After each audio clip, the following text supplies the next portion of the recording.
I drank the brew. 10 minutes. Nothing. 25 minutes. Nada. 40 minutes. Zippo. Maybe it doesn't work on me. At an hour, the novelty of waiting had worn off. I figured I was immune. It was 9 p.m. and I realized I had agreed to do this stupid shit till sunrise. My little mat on the floor was comfortable, so I said fuck it and went to sleep.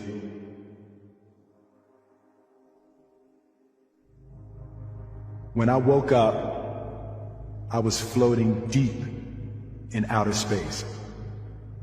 As I regained my bearings, I realized that I was trillions of light years away from Earth. I was so far away that I knew I would never see anything or anyone I loved ever again. This is where I would be for eternity.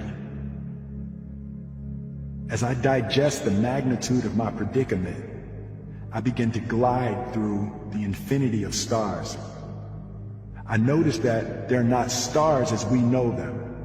It's as if Picasso had painted outer space, colors, hues, and angles.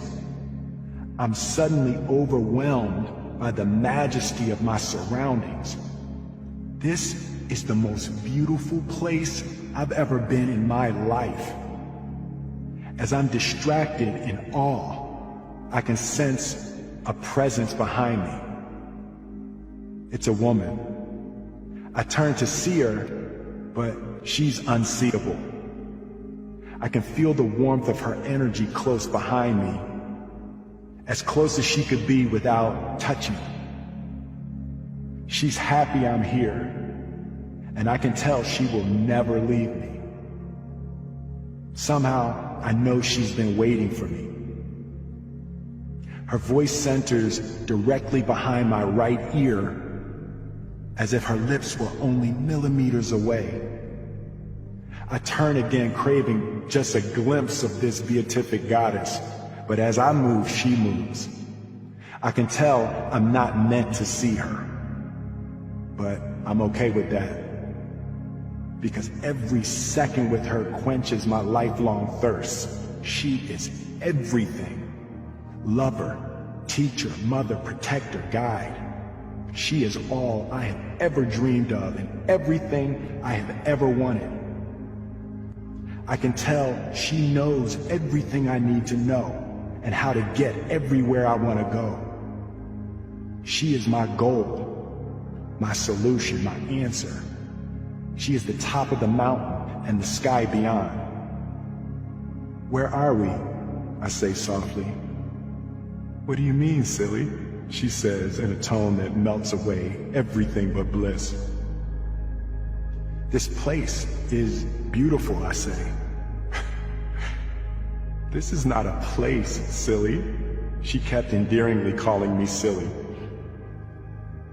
I've never seen anywhere more beautiful than this, I said. She laughs. Why does that make you laugh? I ask. This is you, silly, she said. Huh? What do you mean? This is not a place. This is you. My heart begins to race as I look around, bearing witness to the grandeur of this infinite paradise. Wait a minute, I say. All of this is me? Yes, silly. I'm this beautiful. Of course you are, she says. Her words unlock the emotional floodgates within me. I begin to sob and purge a lifetime of insecurities, self-doubts, and inadequacies violently flushing out of me. Simultaneously, the revelation of my inner beauty fills my heart and mind with possibilities. If I'm this beautiful, I don't need #1 movies to feel good about myself. If I'm this beautiful, I don't need hit records to feel worthy of love. If I'm this beautiful, I don't need Jada or anybody else to validate me. If I'm this beautiful, and I have this internal sanctuary I can always return to, that I don't need anybody to approve of me. I approve of me. I am enough. This was my first tiny taste of freedom. An invisible yoke had been lifted from my neck. All of my needing and grasping and clinging and lusting and demanding and maneuvering and reaching and craving, all of the insatiable desires that had kept me on my hamster wheel of misery were falling away.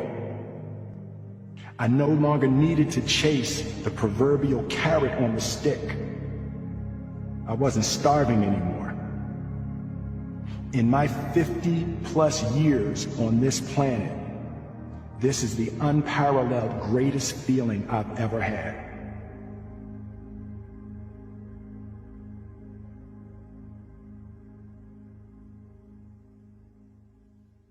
In the following 2 years, I did 14 ceremonies. In 8 of them, the woman I would come to know as Mother showed up, each time with detailed advice and instructions. 3 of the times that she did not appear were among the most hellish psychological experiences I've ever endured. In my second ceremony, Mother repeated for what felt like 5 hours straight, "Stop talking." She said it so many times that I wanted to bang my head on the floor. She was referring to the constant inner chatter that runs incessantly in my head, planning, strategizing, debating, assessing, critiquing, self-judging, questioning, doubting. She pummeled me with the phrase thousands of times, "Stop talking." And at some point, just before sunrise, I noticed it. Silence. My inner roommates had stopped talking. It was euphoric. Mother let me bathe in the peace of my inner quietude for about 40 minutes. Then, without words, she conveyed why I needed to stop talking.